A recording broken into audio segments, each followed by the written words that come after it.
Boa tarde a todos. Sejam muito bem-vindos a esse evento, né, que é uma realização da Ondina Investimentos, em parceria com o Movimento Econômico. Temos feito com uma certa frequência, sempre nas últimas quartas-feiras do mês, trazendo temas onde o foco são fusões e aquisições. Eu sou Patrícia Raposo, sou editora do Movimento Econômico, que é um conteúdo exclusivo de economia e negócios que você encontra no site da CBN Recife. Divido esse programa com o Arthur Machado, que é o sócio fundador da Ondina Investimentos. Nós vamos começar o programa de hoje com o Arthur fazendo uma apresentação do interesse que o mercado está tendo, né, por fusões e aquisições, por M&As na área de saúde, e estão aqui conosco também, vão participar em seguida, o Breno Neves, que é o senhor da Clean Plano Odontológico Digital, Fernando Murta, ele é consultor da Essencial Consultoria. Então, uma boa tarde ao Fernando, uma boa tarde ao Breno, uma boa tarde ao Arthur, e a vocês que estão nos assistindo. Boa tarde, Patrícia. Boa tarde a todos. Boa tarde a todos. Vou passar a palavra para o Arthur Machado, ele vai dar prosseguimento fazendo uma breve apresentação aí do cenário. Arthur, é com você. Bacana, boa tarde, Patrícia, Breno, Murta e a todos aí que estão nos assistindo. Como sempre, né, Patrícia, fazer uma apresentação para dar um pano de fundo, de forma um pouco mais didática, e em seguida a gente partir para ir para um bate-papo com o Breno e com o Murta. Vocês estão vendo a apresentação? Estou sim. Vamos lá. Então, o objetivo é falar um pouco sobre o que tem acontecido, né, no setor da saúde, entrando um pouco no enfoque de fusão e aquisições. Então, antes de entrar no que tange a parte de fusão e aquisição, vamos entrar um pouco de uma forma bem resumida, né, para dar um pano de fundo do mercado de saúde no Brasil. Né? A gente está falando de um mercado da saúde privada, né, de mais ou menos 50 milhões de pessoas, né, mais ou menos 25% da população brasileira, um quarto da população, aí grandes números, né? Houve um crescimento expressivo aí entre 2010 a 2014, e aí depois, na retração econômica aí de 2014 a 2017, uma queda aí de mais ou menos 3,5 milhões. Hoje a gente está... Bom, e aí você vê que tem uma correlação muito forte entre PIB e quantidade de beneficiários. O mercado de saúde privada, ele caminha muito junto, né?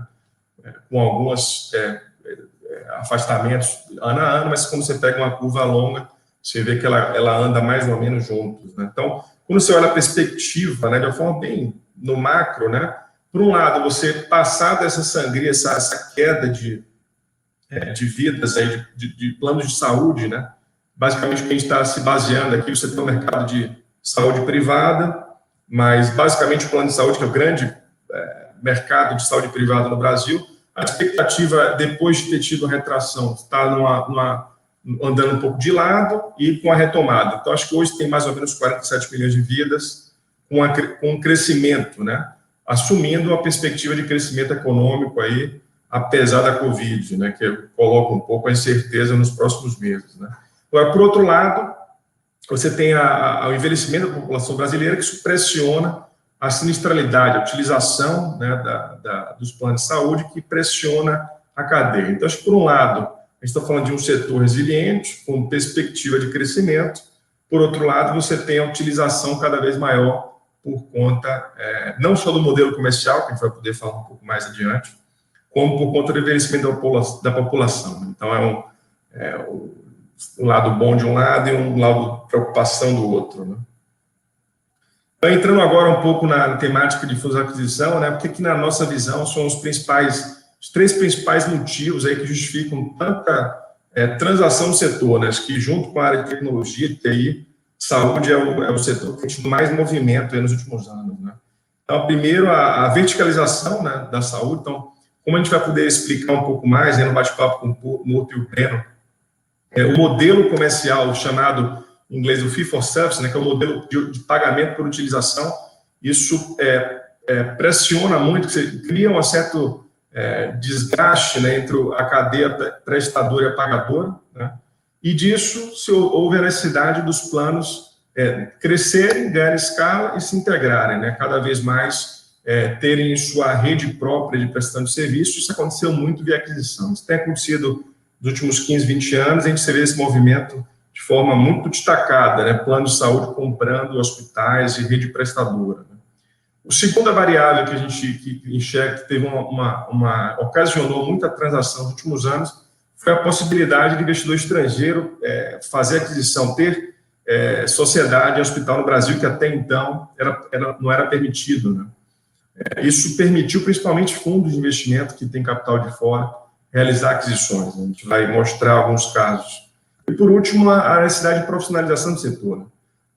Negócios que muitas vezes formados por médicos, né, que, sem querer discutir a capacidade, são pessoas de alto nível, mas muitas vezes a aptidão e a vontade é de ser médico. Né? Então, muitas vezes, dessa dupla função de ser médico e gestor, se cria dificuldade. Negócios que são, às vezes, até bem-sucedidos, mas que, uma vez que cresceram, têm seus problemas de gestão, e essa transição não necessariamente precisa ser feita via venda de negócio, mas, muitas vezes, alguns negócios, que, principalmente geridos e que têm médicos na sociedade, perceberam que talvez a venda do negócio, para que o negócio fosse partisse para um movimento de profissionalização e que eles continuassem na operação como médico, foi um caminho que se viu e também acontece muito. Então, esses seriam os 3 principais variáveis aí que justificam tanto o movimento de fusão e aquisição no setor. Né? Então, você pega uma característica que a gente percebe muito, acho que o Murto pode explicar um pouco mais de detalhe mais para frente. O mercado, apesar de ter crescido nos últimos 10 anos, ele se concentrou muito. Você percebe isso tanto na quantidade de leitos quanto na quantidade de planos. Né? Então, claro que o movimento de consolidação não é a única explicação, mas ela ajuda, principalmente entre os planos de saúde. Né? E você teve aí 560 hospitais a menos no país. Acho que eu vou até explicar isso um pouco melhor, mas esse movimento acaba, de certa, ajudando a explicar o porquê que mesmo o mercado em crescimento você teve uma queda tanto de planos de saúde como de hospitais. Né? Aí falando um pouco dos principais investidores do setor no Brasil, né? Você tem os planos de saúde todos de capital aberto, nesse caso aqui, Sul América, Mil, Apivida, Notre Dame, né? Hospitais Gerais, Redidor, Atena Saúde e Cora, que são grupos de saúde que têm investidores, fundos de investimento por trás, formado por fundos, né? E o Hospital Care também formado por fundo. O próprio Redidor, que está para abrir capital, foi divulgado recentemente, deve abrir até o capital até o início do ano que vem, e tem grandes fundos por trás também. Laboratórios, né, como a Liá, DASA, Fleury, Hermes Pardini, todos de capital aberto. Grupos de nefrologia, nesse caso aqui, grupos estrangeiros, né? Uma da Vita Americana, Fresenius, Avera, Sueca. Planos Odonto, Odontoprédio, que é o maior grupo de plano odonto do Brasil, a Biodental, o Plano Clinic, o Breno, a gente vai ter o prazer de ouvir um pouco melhor sobre os planos de crescimento do grupo. Né? E grupo de oncologia, como Oncoclínicas, que fez uma série de aquisições, virou o maior grupo do setor. A Oncodó, a AMO, que é investida de um fundo de investimento de private equity também, e Oftalmo, né, que você tem a CBV e a Optic, que são 2 grupos também formados por fundos de private equity. Então, o que você vê tem em comum quase todos esses grupos é que eles são ou empresas de capital aberto ou empresas que têm fundos por trás. Né? Então, é um movimento que tende a estar acontecendo de forma muito acelerada nos últimos anos e que a gente enxerga que a tendência manter e até intensificar. Né? Fala um pouco mais em detalhes, né, sobre alguns players, dentre esses que a gente já falou. Né? Então, se pegar a Apivida, um plano de saúde verticalizado, que tem aí 3 milhões e meio de beneficiários de saúde, quase 3 milhões de plano odonto. Né? Redidor, que é o maior rede de hospital do Brasil, com 51 hospitais, muito presente aqui em Recife, muito presente no Nordeste, fez uma aquisição relevante do Aliança no começo desse ano, por quase 1 bilhão.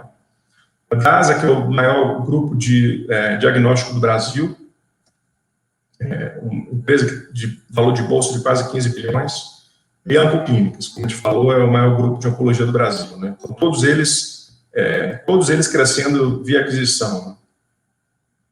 Então, foi um pouco do movimento de fusões e aquisições no setor em 2020, assim, mesmo com a Covid, né? E acho que o Murto, para até explicar isso um pouco melhor, apesar da Covid, as pessoas que olham de fora tendem a achar que o setor de saúde foi até beneficiado comercialmente, mas não.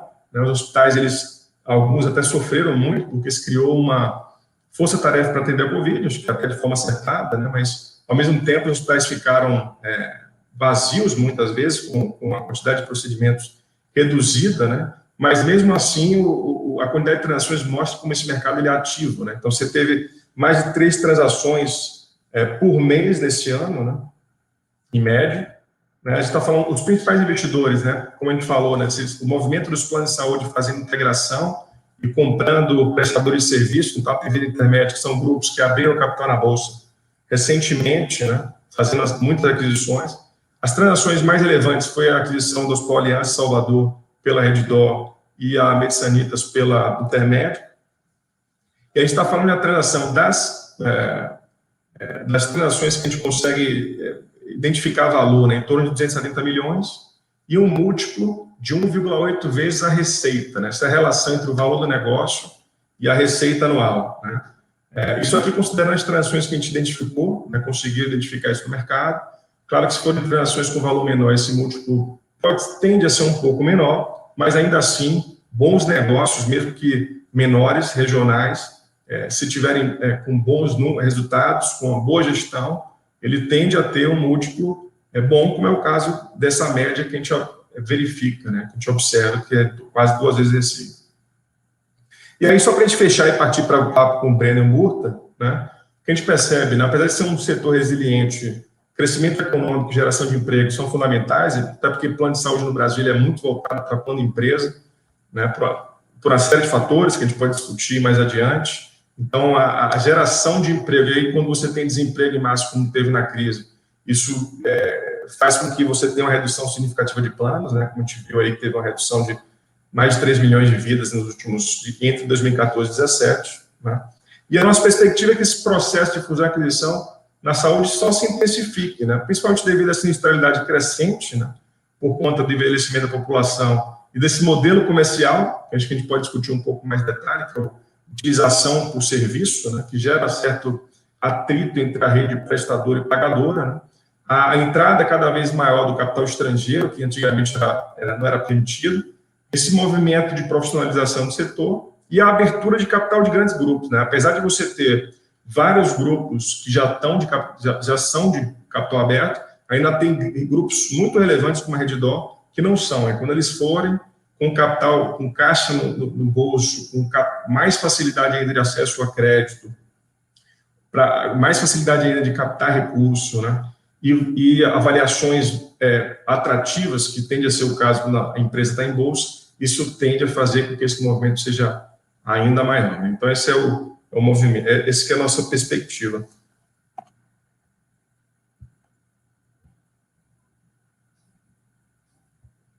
Concluído? Concluído. Agora para o bate-papo com nossos amigos aí, Breno e Murta. Muito bom, muito bom. Você trouxe um panorama aí de como é que está o setor, e eu vou aprofundar um pouco esse panorama, convidando o Fernando, né, para trazer a visão dele enquanto consultor desse cenário com a Covid, né? Como a Covid-19 impactou esse cenário todo aí que o Arthur apresentou para a gente. Mas antes, Fernando, por favor, fala um pouco da tua empresa, né, do teu negócio, para que as pessoas possam entender o que você faz. Isso. Boa tarde a todos. Boa tarde, Patrícia, Breno, Arthur. Inicialmente, gostaria de agradecer à Undina pelo convite, honroso convite, para a gente debater mais um pouquinho sobre essa questão da saúde suplementar, né, o momento que a saúde suplementar vive. Bom, a Essencial é uma empresa de consultoria na área de saúde. A gente atende clínicas, hospitais, nosso foco, pequenos e médios hospitais, clínicas, laboratórios, serviços de imagem, prestando consultoria para que elas consigam sobreviver nessa selva que a gente chama dessa relação faturamento, relação com operadores de plano de saúde, como é que elas podem sair bem, porque saúde, as empresas de saúde deixou de ser negócio de amador há algum tempo já, né? Arthur mencionou muito bem aí que houve, da última década, um fechamento de aproximadamente 510 hospitais, pouco mais de 500 hospitais, acho que esse é o número. Mas houve, esse número final, ele é resultado, por exemplo, de foram abertas 1.500 e tantos novos hospitais no Brasil, de 2010 a 2019, mas houve o fechamento de 2.000 unidades hospitalares de saúde privadas, né? Quando a gente transforma isso em número de leitos, o impacto é muito maior. Foram fechados em torno de 35 mil leitos privados na saúde suplementar no Brasil de 2010 a 2019. Isso não é à toa, né? A gente sabe que isso não tinha pandemia. De 2010 a 2019, nós não tivemos pandemia. Isso é fruto daquilo que a gente vem conversando, dizendo que hoje negócio de saúde deixou de ser negócio de amador. Há um tempo atrás, o profissional se formava em medicina, ou alguma área de saúde, outra área de saúde, tinha um dinheirinho, colocava uma clínica, a clínica ia crescendo, se tornava um hospital, só que com o aumento do custo assistencial, a fonte que chamavam fonte pagadora, que eram as operadoras de plano de saúde, que no fundo não é, fonte pagadora são, como o Arthur também disse, que quem contrata plano de saúde são as grandes empresas, né? Então, a fonte final pagadora são as grandes empresas. E esse custo começou a aumentar, a fonte pagadora começou a chiar. Olha, não estou conseguindo mais pagar plano de saúde para os meus beneficiários, precisa dar um jeito. E as operadoras começaram a melhorar seus mecanismos de controle. Passou os hospitais que não tinham a gestão profissionalizada, passou a ter dificuldade, porque os mecanismos de controle e regulação das operadoras passou a ser aperfeiçoado. Isso gerou esse cenário que a gente tem falado aqui de 2010 a 2019, com um grande número de fechamento de hospitais no Brasil. Se a gente olhar, é um número significativo. Foram quase 20 hospitais por ano fechados no Brasil nessa última década. Com a pandemia, Arthur também mencionou isso, muita gente achou que o serviço de saúde nadou de braçada. Se a gente olhar hospitais, por exemplo, ou as cirurgias e procedimentos eletivos, dependendo do hospital, se os grandes hospitais têm um impacto na receita do hospital entre 30% a 40%. Nós passamos aí praticamente 3 meses com os procedimentos eletivos suspensos. Quando a gente vai para outros serviços, como clínica de oftalmologia, laboratório, clínicas de imagem, esse impacto foi ainda maior. Foi em torno de 90% a 80%. Quando a gente pensa no cenário, no segmento da saúde suplementar, onde, quando o serviço de saúde recebe o paciente, essa estrutura tem que estar pronta com profissionais de saúde, com medicamentos, com insumos, e esse faturamento desse serviço, ele só vai gerar uma receita daqui a 90 dias, ou seja, o paciente atendido hoje, o recebimento por parte do serviço de saúde, que fez o atendimento entre 60 e 90 dias, a gente entende por que esse número de serviços fechando. Eu não tenho o número, por exemplo, de clínica de imagem, de serviços de laboratórios, de outros serviços de saúde, no volume de fechamento, mas deve ser grande também, né? Por isso, muitos por aquisição também. A gente sabe que houve muita, como o Arthur falou, muitos desses serviços desapareceram porque foram incorporados a outros serviços maiores. Isso é uma tendência. A rede hospitalar do Brasil, ela é formada em seu grande número por pequenos e médios hospitais. Em torno de 75% dos leitos hospitalares do Brasil estão em hospitais médios e pequenos, ou seja, aqueles hospitais com menos de 100 leitos. Esses hospitais eles estão distribuídos pelo interior do país, acho que 46% aproximadamente do Sudeste, no Nordeste tem 23%, 24% desses hospitais, mas também o grande número de beneficiários de plano de saúde estão no Sudeste. Então, isso justifica e mostra essa relação difícil que os serviços de saúde passam a ter. Na pandemia, a gente viu que essa queda do número de atendimentos, eles vão impactar mais à frente. Aqueles serviços que não estão com sua estrutura preparada, com capital de giro para suportar esses 3 a 4 meses de fechamento, eles vão ter muita dificuldade em retomar o atendimento. Infelizmente, a gente sabe disso, torcemos muito para que o nosso ministro tenha razão, que essa retomada vai se dar em V da economia, né, porque o número de beneficiários de plano de saúde, ele está diretamente ligado à oferta de emprego, e a gente sabe que no Brasil nós temos um país com 14 milhões de desempregados, né? Aliás, 14% de desempregados, não é um número fácil, e isso impacta diretamente nos serviços de saúde.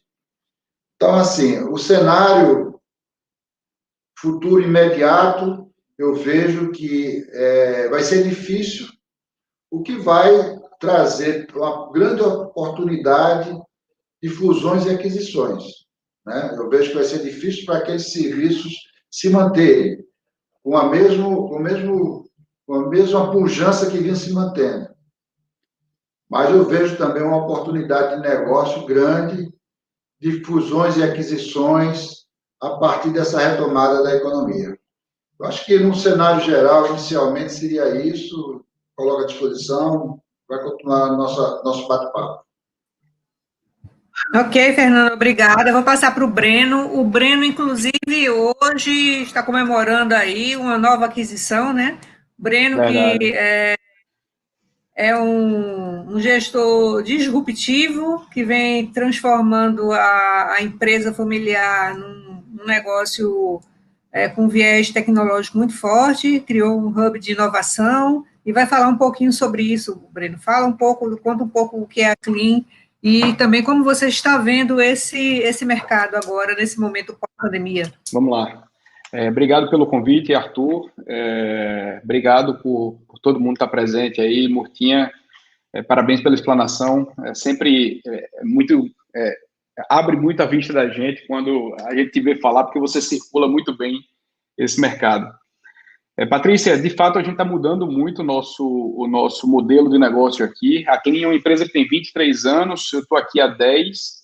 Quando eu cheguei, a gente tinha algo em torno de 23, 24 mil vidas, e hoje a gente tem 170 mil. Atuávamos só aqui em Recife, Olinda e Jaboatão. Hoje a gente atua no Brasil todo, e com rede credenciada e unidades comerciais em 10 cidades, né?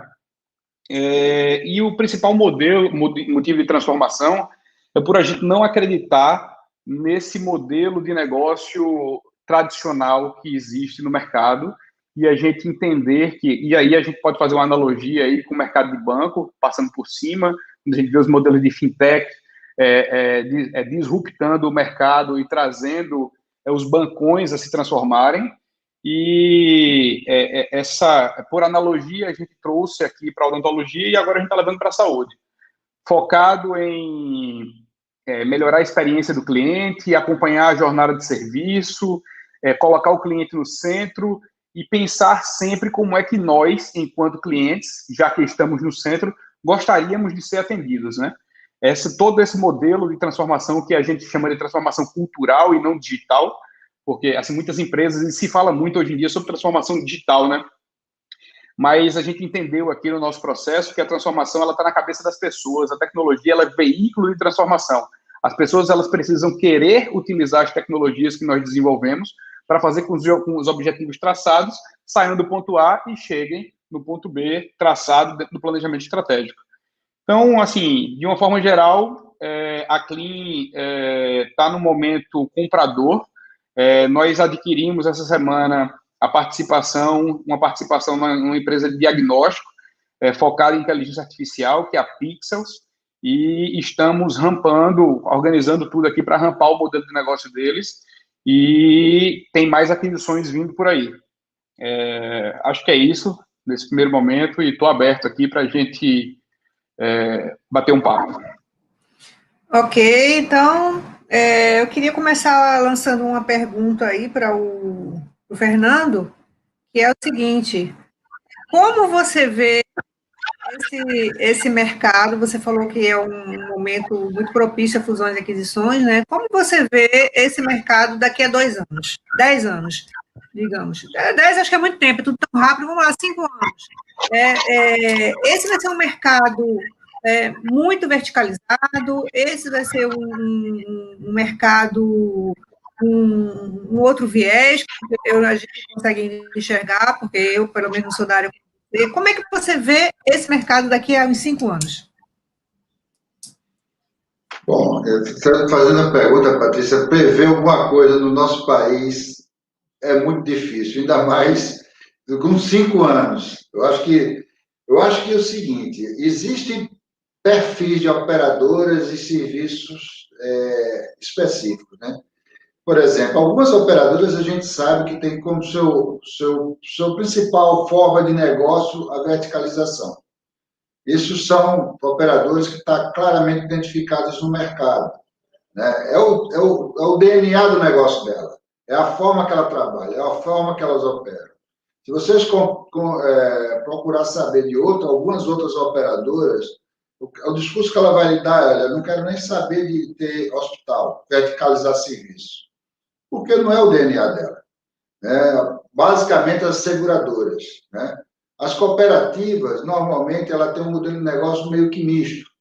Elas verticalizam algumas coisas, normalmente dentro de maior complexidade, mas elas compram o serviço no mercado, até como uma forma de atrair o comprador do plano de saúde.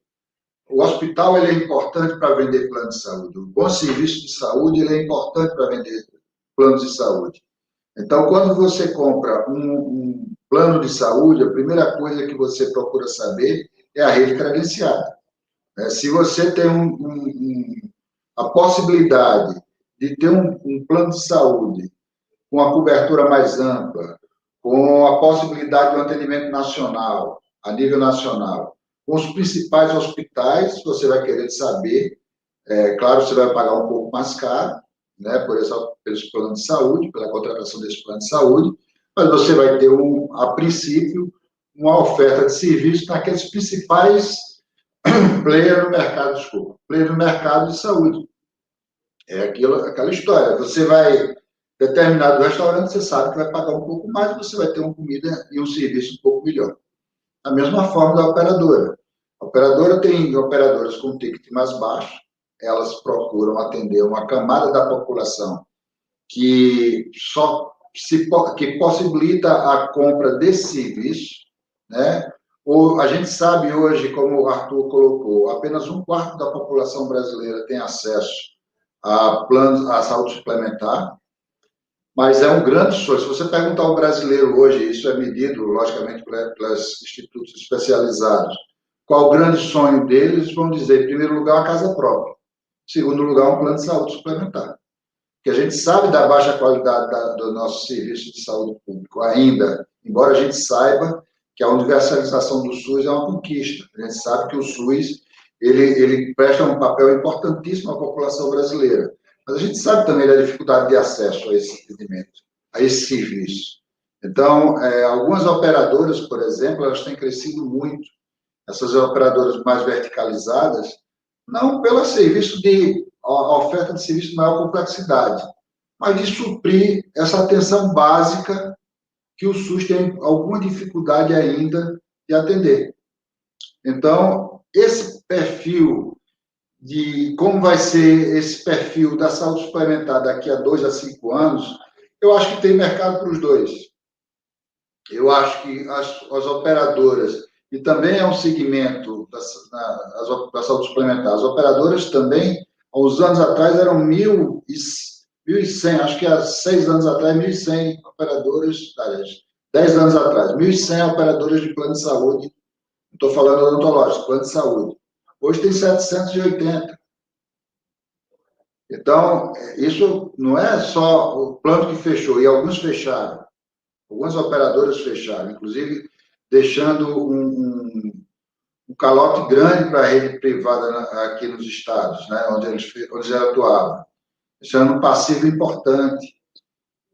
Mas a gente sabe que essa tendência de um ou de outro, eu vejo assim, que é mercado para os dois, né? Quem trabalha com rede verticalizada pode oferecer um serviço com um ticket médio menor, mas que também o beneficiário que compra esse serviço sabe que não vai ter acesso aos grandes hospitais, às grandes redes hospitalares. Vai ter acesso àquela rede própria, aquele serviço próprio deles. Né? E aqueles que podem investir mais no plano de saúde privado, vai ter acesso aos grandes serviços, de hospitais de maior complexidade, hospitais, vamos dizer assim, mais qualificados, né? mais preparados para um bom atendimento, com maior exaustividade. Tem uma pergunta aqui que tem a ver com o que você está falando, tá?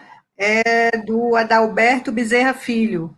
Ele pergunta o seguinte: vocês acham que esta oligopolização do setor não poderá gerar uma elevação de preços e, consequentemente, diminuição do acesso para a população e para as pequenas empresas? Você quer responder, Fernando? Olha, eu acho que o custo assistencial ele vem crescendo. Normalmente, incorporação de tecnologia na saúde significa aumento de custo. Isso é regra. Talvez, ultimamente, que eu tenho observado, a única incorporação de tecnologia que tem reduzido o custo, por isso que o Breno está sorrindo ali, é a telemedicina, é o teleatendimento. Porque essa é a única forma, hoje, que vai conseguir baratear o custo assistencial para as operadoras, para os compradores de serviço.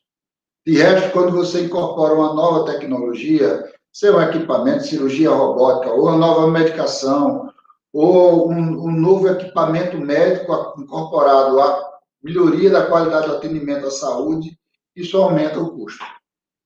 Não necessariamente melhora, às vezes, a qualidade o resultado do atendimento. Eu acho que o ponto dele aqui é a oligopolização, essa concentração na mão de poucos. Qual seria a tendência? Não, é isso que eu digo. Eu acho que essa corda já está muito esticada para aumentar muito. Eu acho que existe um espaço muito grande para crescer a saúde suplementar.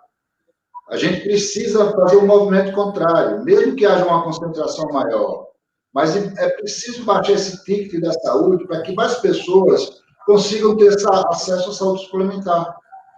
Então, eu acho que a telemedicina ela veio incorporar um novo modelo de atendimento que pode ajudar a baratear esse custo.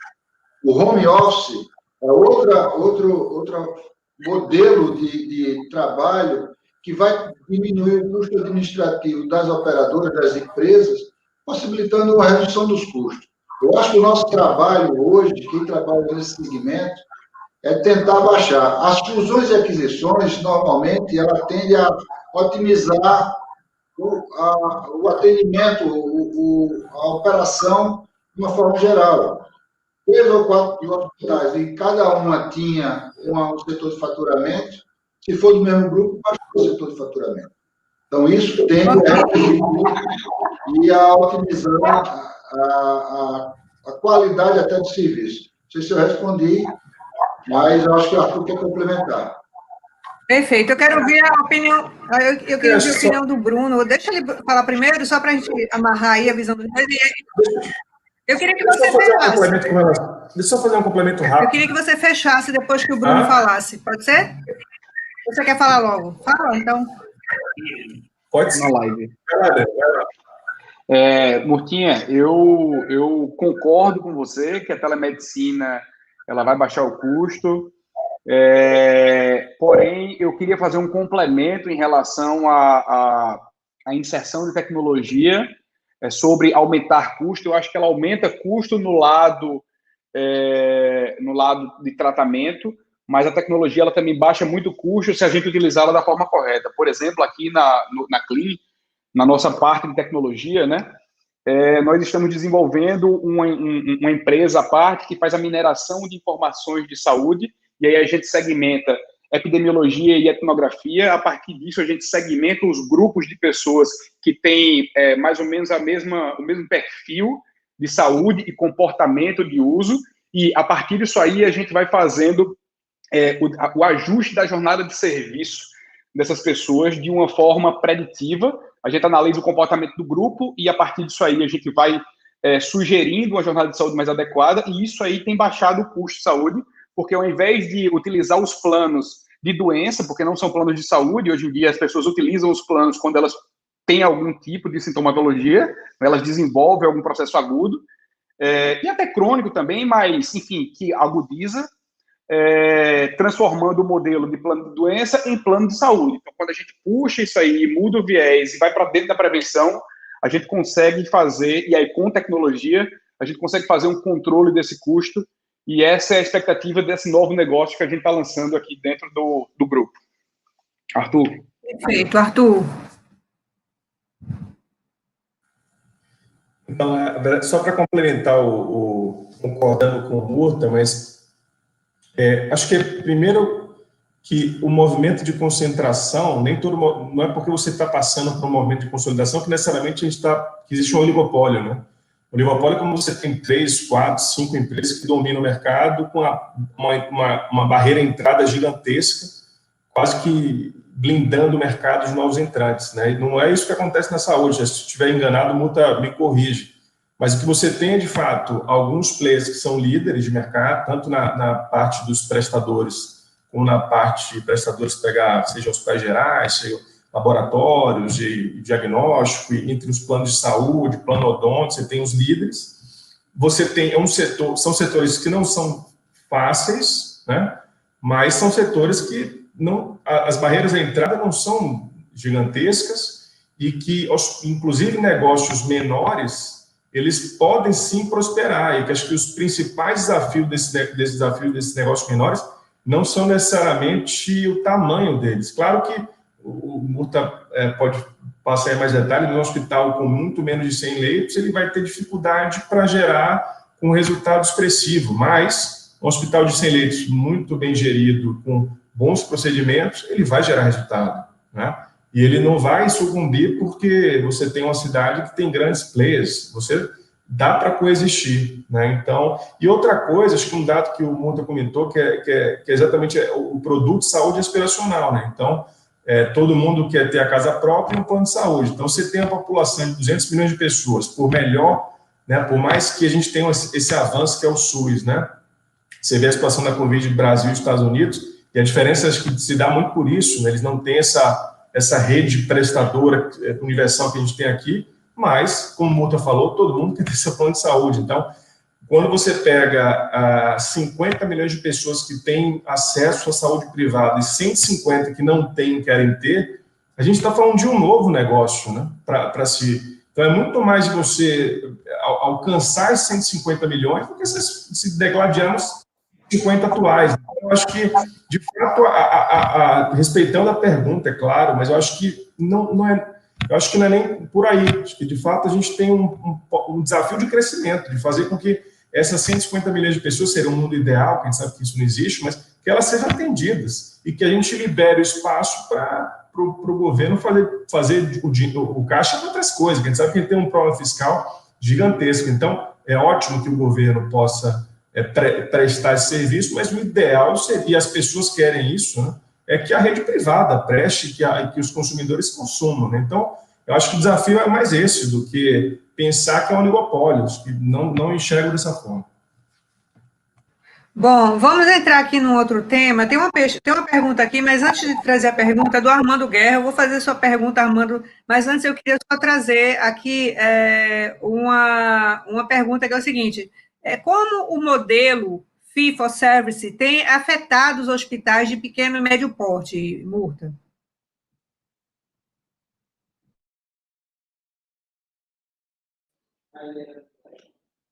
Para mim, Patrícia, desculpa.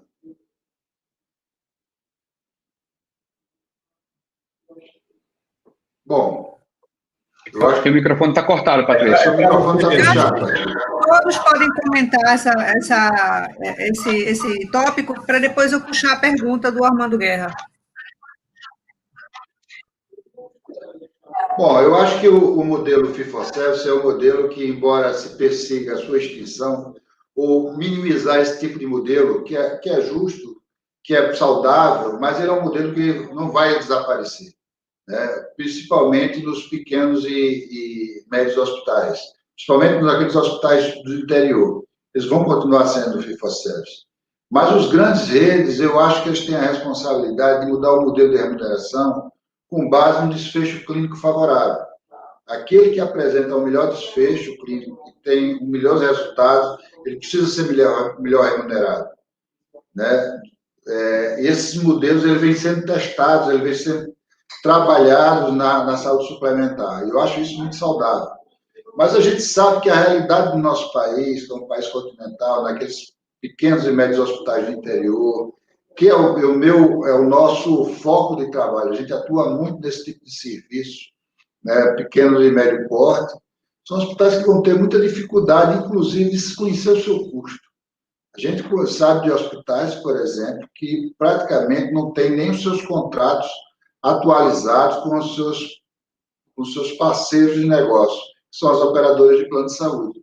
Então, é muito difícil você querer que um hospital desse eles tenham a sua remuneração com base no desfecho clínico, quando ele não tem conhecimento nem do seu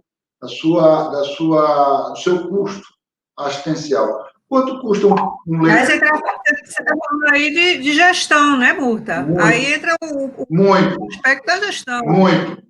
Total. Eu acho que aquela história da minha fala inicial, saúde suplementar deixou de ser coisa para amador. Exige um nível de profissionalização, ou então o resultado vai ser esse que a gente tem acompanhado ao longo da última década, de fechamento de leito hospitalar e de outros serviços, né, menores, enfim. Basicamente isso. Esse é o meu entendimento. E, Breno, só um reparo aqui na minha fala. Quando eu falei que o aumento da tecnologia ela gera um aumento de custo, eu estava falando da questão médica, né, com o aumento de tecnologia de equipamentos médicos, com a pesquisa de novos medicamentos e tal. A gente sabe vem acompanhado o trabalho que vocês têm desenvolvido na CLIN, voltado, inclusive, para a redução dos custos, que é muito positivo, que vocês estão de parabéns.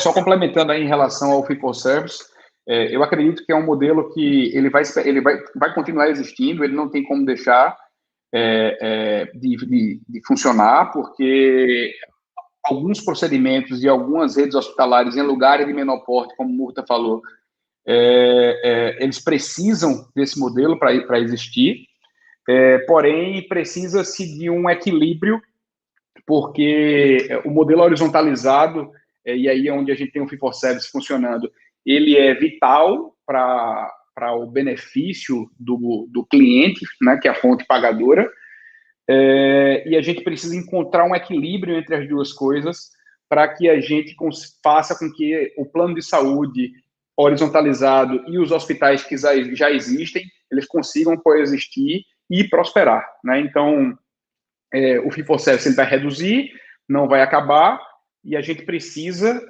como o Murta também falou, desenvolver alguns modelos de controle de sinistro que tragam um equilíbrio e as duas coisas coexistam.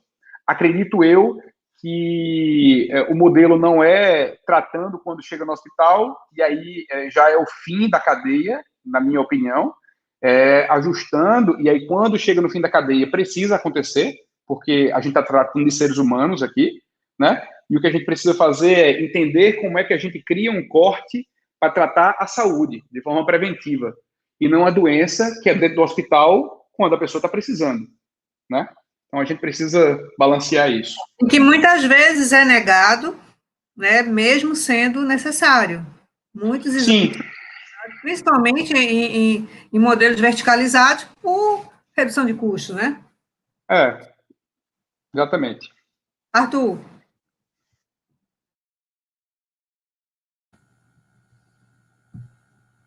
Acho que com relação a prever a manutenção, não é difícil, né? Mas acho que o que eu consigo dizer é que no momento que você tem um modelo reforçado como principal, e acho que como o Murta e o Breno comentaram, essa expectativa, a tendência, esse processo de fusão e aquisição, ele, né, Murta, ele vai continuar. Acho que o Breno também, a gente pode até falar depois sobre isso, né, Breno, como é que isso pode influenciar no crescimento da clínica até via aquisição, eventualmente, né?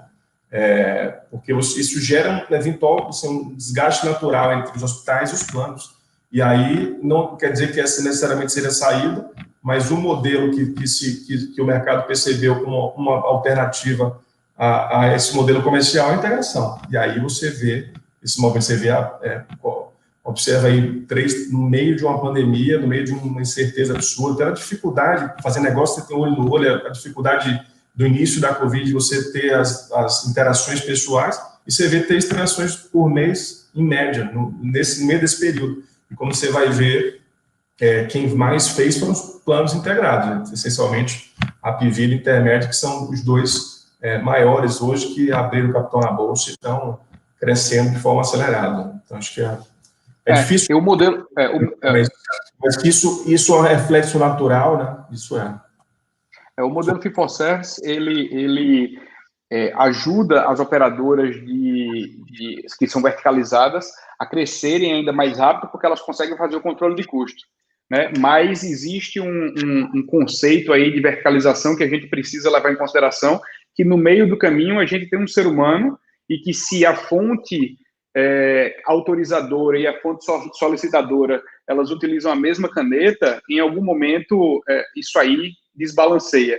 Então, como é que a gente resolve essa equação? E isso é uma pergunta que vale bilhão, não, vale trilhão de reais, né? Como é que a gente equaliza isso aí para que nem seja tão no modelo verticalizado, nem tanto no modelo horizontalizado, já que no modelo horizontalizado, principalmente no modelo de pagamento Fee for Service, a gente tem um desequilíbrio e muitas operadoras vindo a quebrar porque não aguentam um grande sinistro, por exemplo. Ok, então vamos à pergunta aqui do Armando Guerra, que é a seguinte: vocês veem que a política de preços entre operadoras e prestadoras tende a ser redesenhada num futuro próximo? Se positivo, em que caminho? Eu acho que isso vai até de encontro ao que a gente está falando, né, da questão do Fee for Service ou não. Breno e Murta, vocês acham que poderiam ser cenários alternativos, talvez? Murta falou aí sobre o modelo de pagamento de desfecho de fecho clínico favorável. Eu acho que isso é interessante. Ainda não se tem um modelo fechado, muita coisa está em teste. Acredito que alguma coisa acredito não, né? Certeza absoluta que o modelo Fee for Service ele tende a reduzir, e essas outras testes que estão sendo feitos, daqui a pouco vão sendo validados, e a gente vai consolidando isso e vai expandindo. Murta. Bom, eu acho que esse modelo de custeio de plano de saúde ele precisa ser revisto totalmente, né? Se a gente pega em tese, se eu tivesse um irmão gêmeo, né? Se eu fosse um atleta, se eu corresse 10 quilômetros todo dia e meu irmão gêmeo ele fosse bebedor constumais, fumante, sedentário, se a gente tivesse o mesmo plano de saúde na mesma operadora, a gente pagaria rigorosamente a mesma coisa. Isso é um modelo que não privilegia a qualidade de vida. Então, eu acho que uma das formas de a gente tentar baratear esse custo de operadora é as operadoras investirem, e têm investido, isso tem que ser dito, cada vez mais elas têm investido na prevenção, né? Existem vários programas de prevenção das operadoras, alguns por teleatendimento já, mas com distribuição de medicamentos para pacientes crônicos, né, com patologia crônica. Mas a gente precisa, o que o Breno colocou no início, privilegiar a saúde. A operadora não pode ser mais uma instituição que cuide da doença. exclusivamente da doença. Tem que privilegiar aqueles que têm saúde. Ou seja, nesse exemplo que eu dei do irmão gêmeo, eu deveria pagar bem menos que meu irmão, porque ele tem a tendência de ter uma sinistralidade maior, de utilizar mais o sistema. Então, eu acho que o modelo de remuneração, ele passa muito também, por exemplo, pelas operadoras privilegiarem a atenção básica, mudar esse modelo hospitalocêntrico, onde tudo se resolve no hospital. Cada vez menos as pessoas têm que buscar o hospital. Cada vez menos as pessoas têm que cuidar de suas patologias nas clínicas, através da telemedicina, através de um acompanhamento preventivo, né? Se antecipar o problema. Isso acontece, não deveria acontecer na saúde, como acontece em outros segmentos, né? Em outros tipos de atividade.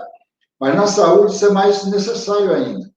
A gente viu na Covid o resultado que deu aquela história no início da pandemia, e só procure um serviço de saúde quando você estiver sentindo falta de ar.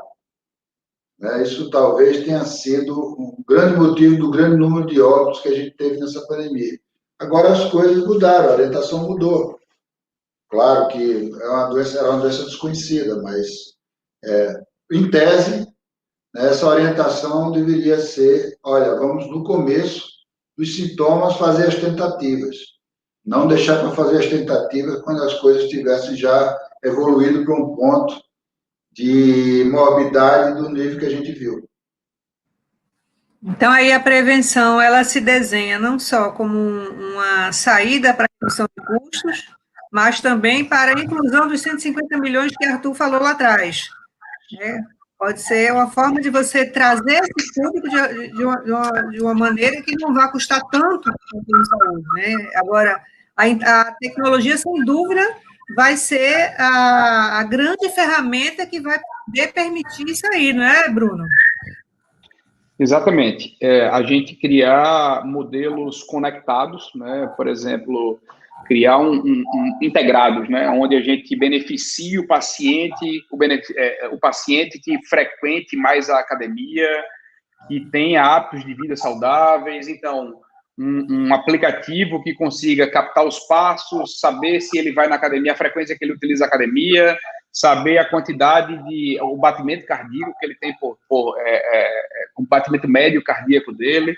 Enfim, eu sei que a gente está puxando um pouquinho a régua para cima aqui e trazendo, deixando a maior parte da população longe dessa realidade, mas a gente tem que entender que com a evolução da tecnologia, esses devices eles vão ficando cada vez mais baratos também e acessíveis, né?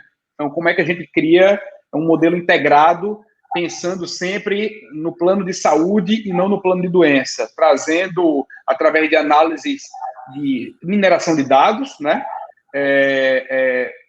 Possibilidades preventivas e exames já ajustados para cada jornada, colocando as pessoas dentro dos serviços no momento mais adequado.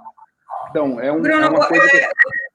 Você não acha que a grande questão é que, e vocês todos, que as grandes operadoras ainda são muito analógicas, que é preciso dar esse passo para que esses processos possam se transformar em soluções que não só acompanhem se a pessoa está fazendo exercício ou não, mas que saiba que aquele paciente ele tem uma diabetes, se ele é hipertenso, para que isso possa ser monitorado de uma forma mais aproximada. Então, assim, esse salto tecnológico precisa ser dado nesse precisa ser dado.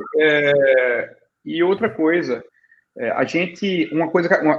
um ponto muito importante que é perdido é que a operadora autoriza e paga o procedimento de exame, por exemplo, um exame hematológico, um exame de imagem, um exame cardiológico, e ela não acumula aqueles dados no prontuário do paciente, porque aqueles dados vai para o paciente vai para o médico, do médico é desperdiçado, né? Isso aí ela não consegue entender quais são as possíveis patologias que estão ligadas ao resultado daquele exame, e a partir disso aí, colocar o paciente dentro de uma jornada mais adequada. Então, se a gente consegue criar um modelo integrado, isso aí começa a funcionar de uma forma mais estruturada, né? É isso que esse programa, esse negócio que a gente está desenvolvendo aqui no grupo, tende a tentar resolver esse problema aí da integração dessa saúde para que a gente trabalhe na prevenção e que o hospital, de forma horizontalizada,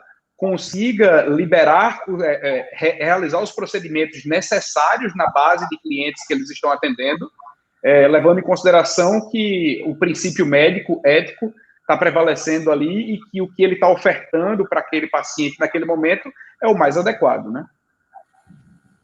Ok. Arthur tem uma pergunta. Fala, Arthur. Perguntar para o Breno, com base em tudo isso que a gente falou, dos desafios, oportunidades que a gente enfrenta aí, a perspectiva para a saúde, né? Como é que você enxerga aí os planos da Clean, seja dentro da transformação digital e cultural que você tem feito historicamente, e crescimento, perspectiva, entender um pouco do negócio? Vamos lá. A gente, na odontologia, a gente está no movimento de aquisição de operadoras até 50 mil vidas, para tentar organizar e consolidar esses mercados menores. Nós temos um modelo de gestão muito avançado, que tem nos propiciado uma performance fora da curva média de mercado, e nós preparamos muito a nossa operação para esse momento que o mercado está vivendo. Então, nós entendemos que nós vamos agregar muito valor aos beneficiários dessas operadoras e aos empreendedores que fundaram essas operadoras e desejarem continuar no negócio, né? Então, de algum modelo. E no mercado de saúde, nós estamos desenvolvendo algumas verticais, uma vertical voltada para a atenção primária, uma vertical voltada para a atenção secundária e uma vertical voltada para diagnóstico. E estamos comprando alguns negócios, e aí 100% digitais, pensando em cada um desses modelos. Bacana. Tem uma outra pergunta aqui para encerrar, do Adalberto Bezerra, filho. As operadoras se especializaram em gerir a apólice e a sinistralidade e não a manutenção de boas condições de saúde de seus assistidos. Vocês concordam? Eu concordo. É isso que a gente está falando, Roberto, aqui. É isso que a gente tem falado aqui. Acho que as operadoras, elas na verdade, elas desenvolveram um mecanismo de controle, né, muito bem desenvolvido, mas eu acho que elas estão carentes de desenvolver mecanismos de prevenção e acompanhamento dos seus beneficiários para que evite chegar às clínicas aos hospitais, né? Pelo menos de maior complexidade. Nós estamos às vésperas aí da geração 5G, né? No Brasil, que vai haver uma grande transformações, uma grande oportunidade desse acompanhamento ser feito. Eu gostei, Patrícia, da sua definição, mas não mais de forma analógica, né? A gente tentar trazer para as operadoras tecnologia que permitam esse acompanhamento e promover saúde. Na verdade, se você olhar hoje para o setor, todos os players do setor existem uma insatisfação. A operadora de saúde não está plenamente satisfeita, os serviços que vendem serviços de saúde não estão satisfeitos e muito menos o beneficiário, aquele que usa o sistema. Isso. Então, a insatisfação é geral, então significa que precisa melhorar muita coisa. Focar na experiência do cliente é uma das bases nesse momento, que você gera engajamento. Aqui no nosso negócio mesmo, nós temos o aplicativo mais bem avaliado do mercado nacional em saúde suplementar, com mais de 3 mil avaliações, a gente tem uma média 4,7, né? Então, a gente já faz telemedicina, teleorientação psicológica e teleorientação odontológica também.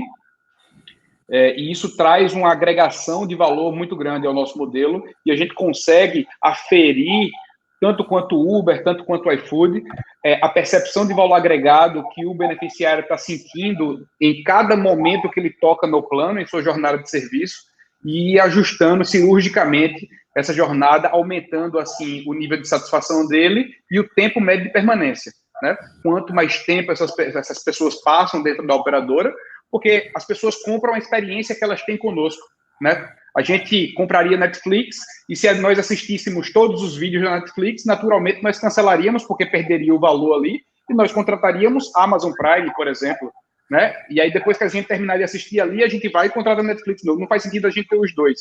Na odontologia, particularmente, depois que você termina de fazer o tratamento, aquele negócio perde o sentido e você acha que aquela mensalidade é um peso para você.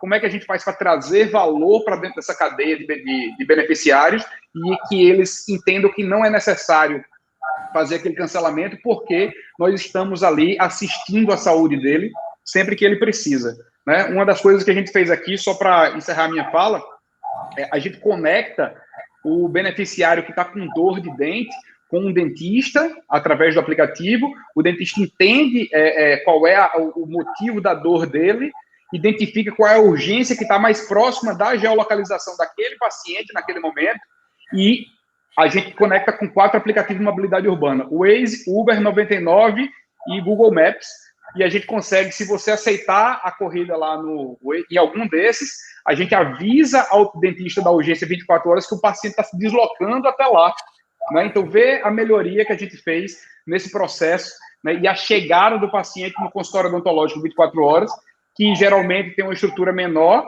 e ele está com dor de dente.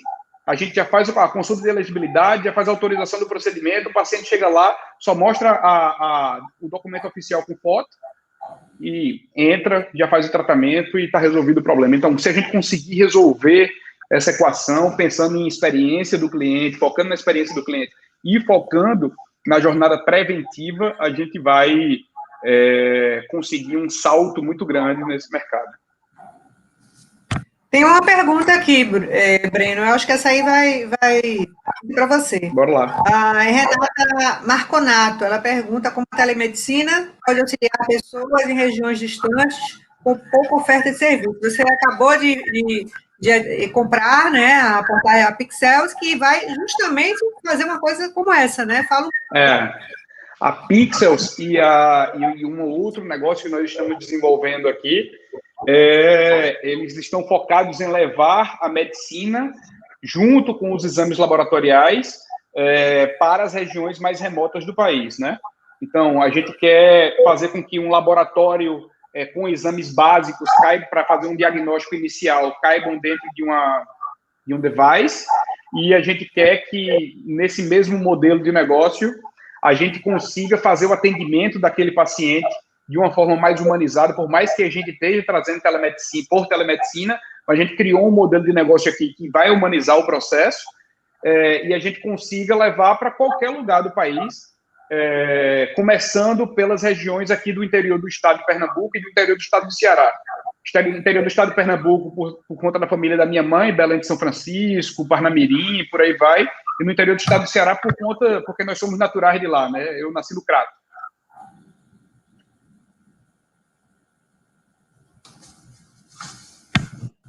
Então, com a internet, o satélite, você consegue colocar, né, conectar um paciente com um médico, um paciente que está lá com o médico que está aqui, ou com um laboratório móvel pequeno que você pode transportar para onde você quiser. Né? Basicamente, levar a saúde independente, inclusive, da especialidade que ele precise. Né? A gente está colocando em algumas usinas de cana-de-açúcar, que são clientes da gente, esse modelo de negócio e está sendo muito bem aceito. A gente coloca lá os equipamentos que a gente desenvolveu aqui para fazer esse processo da telemedicina e o equipamento da Pixels, e a gente está conseguindo integrar isso e trazer um posto de saúde 4.0, que a gente está chamando aqui, dentro desses serviços, aproximando, independente da especialidade, a gente precisa 4 a princípio: clínica, dermatologia, cardiologia e endocrinologia, essas especialidades daqueles pacientes que antes era utilizado por aquele médico específico que ia num período específico também generalista, né, que ia naquele período específico e fazia aquela base de tratamentos que já estava pré-determinada. A gente traz um processo mais amplo para esses pacientes e está sendo muito bem aceito. Num primeiro momento, a telemedicina ela vai ter um papel muito mais forte na prevenção, né? Pela própria estrutura, porque nem tudo pode ser resolvido com a telemedicina, né? Exatamente, é isso que eu ia falar. É muito mais na prevenção do que no tratamento, porque assim, a clínica ela sempre vai ser fundamental, né? A clínica ela é soberana, porque você precisa tocar o paciente, você precisa sentir o paciente, você precisa ter o histórico daquele paciente ali, olhando para ele. Mas no processo preventivo, ele é muito bem-vindo. Ok, pessoal, estamos chegando ao final. Vamos fazer as nossas considerações finais. Fernando, você que começou, pode também iniciar o processo de finalização. Eu passo a palavra para você. Bom, mais uma vez agradecer a oportunidade. É muito bom ouvir. Fernando, desculpa, eu queria só que você fizesse, antes dos agradecimentos, fizesse uma breve análise. O mercado de M&A, fusões e aquisições, vai seguir aquecido? 2021 promete, a gente está tendo uma nova onda de Covid aí, vindo pela Europa. Como é que você está vendo aí, esse mercado específico?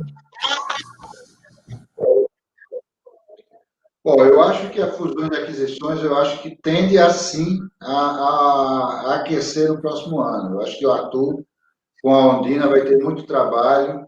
A gente conhece a Ondina, ela é uma empresa que faz seu trabalho com muita ética, com muita qualidade, que promove negócios, e isso tende a ser voltar a se aquecer agora em 2021. Acho que até já começou, né, Arthur? A gente já percebe que muitos negócios estão saindo, estão sendo fechados, negócios que estavam sendo conversados durante a pandemia, e vejo com muito otimismo isso. Acho que é uma saída para essa falta, às vezes, até de profissionalização de alguns serviços, de melhoria dos serviços de saúde de uma forma geral, né? Normalmente, quem compra, como é o caso da clínica, ela tem um know-how já estabelecido, já tem um modo de operandi estabelecido, já tem mercado suficiente para fazer com que o negócio ele dê uma alavancada, né? O negócio está sendo comprado, no caso. Mas eu gostaria de aproveitar também e agradecer a oportunidade, a Arthur, através da Ondina, que está promovendo esse evento. Foi muito bom ouvir todos.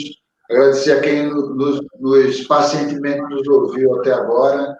Agradecer a Breno, parabenizar pelo belo trabalho que vem desenvolvendo na frente da CLIN. A gente tem acompanhado o seu trabalho, toda a equipe, e tem visto com muito otimismo. Eu acho que o caminho que está sendo trilhado é um caminho correto. É esse de tentar melhorar a qualidade do atendimento, com foco na prevenção, barateando o atendimento para que mais pessoas tenham acesso ao serviço, e isso possibilitar o crescimento da CLIN, e esse crescimento que a gente tem observado não é à toa.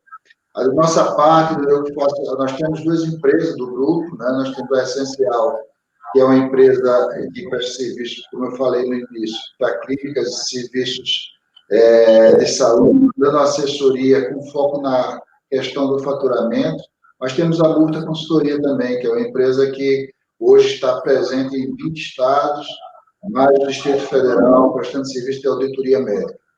Então, nossa observação, através da Murta, que é um serviço que está mais distribuído, vamos dizer assim, em vários estados, a gente tem percebido que a questão da pandemia trouxe um impacto inicial importante, mas a gente espera e tem observado também que as coisas têm aos poucos voltado ao normal. É importante que as pessoas que têm suas doenças procurem serviço de saúde. A gente tem visto um aumento das mortes também por outras patologias, paciente cardiopata, paciente oncológico, precisa voltar ao seu tratamento, precisa ser acompanhado pelos seus médicos. Essa ausência de serviço de saúde pode custar caro. Então, mais uma vez, agradecer a oportunidade, me colocar sempre à disposição de vocês, da Ondina, da CLIN. Patrícia, obrigado pela condução, parabéns. E obrigado, boa noite a todos. Não esqueça de mandar notícias para mim, para o movimento econômico. Com certeza. Estou lhe aguardando. Obrigado. Obrigada. Breno, com você, Breno. Bom, assim, eu gosto muito desse tipo de debate. Acho que a gente precisa promover cada vez mais. Arthur é uma pessoa que da nossa inteira confiança, nos auxilia e já nos auxiliou em vários processos de aquisição de empresas. Faz isso de uma forma brilhante, discreta, enfim, só tenho a agradecer a toda a dedicação e profissionalismo desse negócio aí, do negócio Ondina. Em relação ao mercado, ele vai continuar aquecido, é um mercado que está em consolidação, uma consolidação muito rápida, e tem muitos entrantes também. A gente viu aí nas últimas 2 semanas, vários aportes milionários, né? Acho que o Neofeed colocou 86 milhões de reais na SAMI para lançarem um plano de saúde. O José Seripieri Júnior, que é o ex-dono da Qualicorp, abriu o Que Saúde, que é outro plano de saúde. Então, o mercado está muito aquecido, ele vai continuar muito aquecido, com novos entrantes e consolidação aqui em cima. Eu costumo dizer que aquele movimento que aconteceu das fintechs surgindo no mercado financeiro e disruptando o modelo de negócio vai começar a acontecer no mercado de saúde e num movimento muito mais rápido, porque cada vez que a gente roda um ciclo de disrupção desse, a gente aprende e encurta os caminhos, né? Então, a gente é muito otimista e do lado comprador, fazendo o nosso trabalho de consolidação e expansão dos modelos de negócio de pequeno e médio porte, trazendo mais segurança para aquele empresário que está lá na ponta, ou até realizando o trabalho que ele desempenhou até o momento que ele desejou ali fazer a saída dele e deixar que nós tomemos conta daquela empresa que foi tão bem cuidada até o presente momento. Ok, Breno, obrigada pela sua participação mais uma vez. Arthur, eu quero passar para você a palavra, mas quero que você faça um comentário. Diante desse mercado tão aquecido, quais são as recomendações para os empresários? Quem quer aproveitar a oportunidade tem que fazer o quê?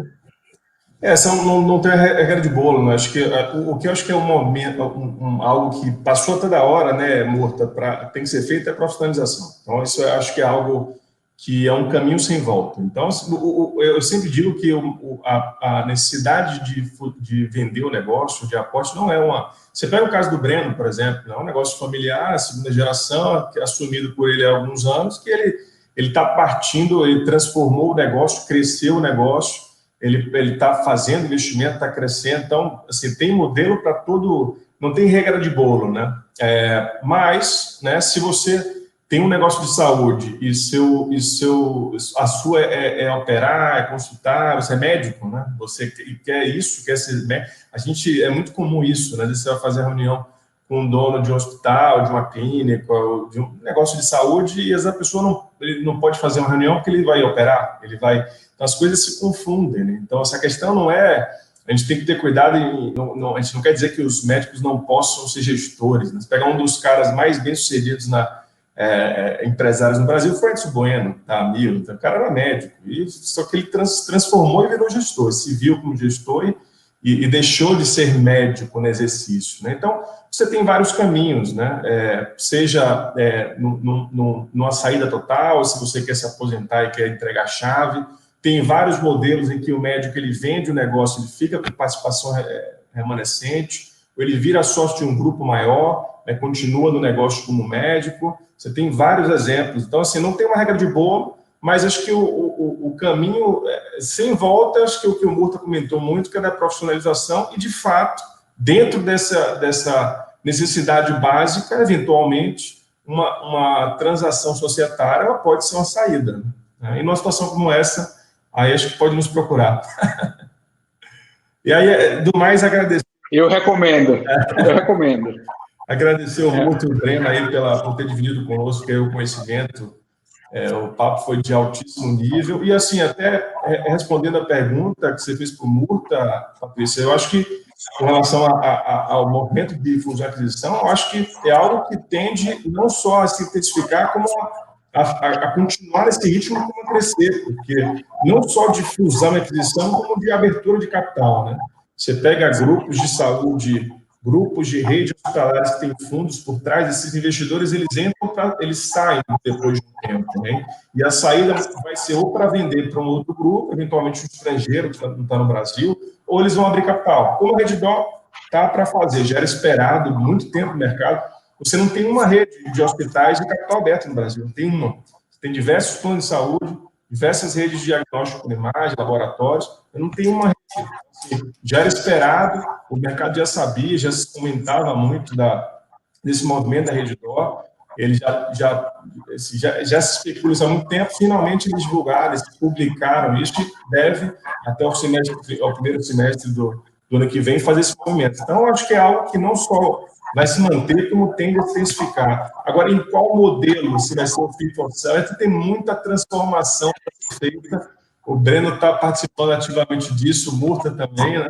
Mas acho que a convicção que eu tenho, enxergando o mercado e falando com empresários, consultores, é que realmente é um movimento que tende a só se intensificar nos próximos anos. Ok. Chegamos ao fim de mais uma live da Ondina, em parceria com o Movimento Econômico. Convido vocês a visitarem o Movimento Econômico, o conteúdo de economia e negócios, no portal da CBN Recife. Lá nós tratamos de todos esses temas que nós conversamos aqui e outros também. E então fica o convite para a próxima live, que vai ser na última quarta-feira de novembro. Até lá, pessoal. Obrigada. E quem quiser assistir ou compartilhar, o link vai lá no YouTube da Ondina e vai estar disponível daqui a pouco, né, Arthur? Daqui a pouco ou amanhã? Exato. A gente disponibiliza também para o mundo que se inscreveu e faz a divulgação. Ok. Então, pessoal, boa noite a todos. Obrigada. Obrigado por tudo, pessoal. Até mais. Tchau. Obrigado aí.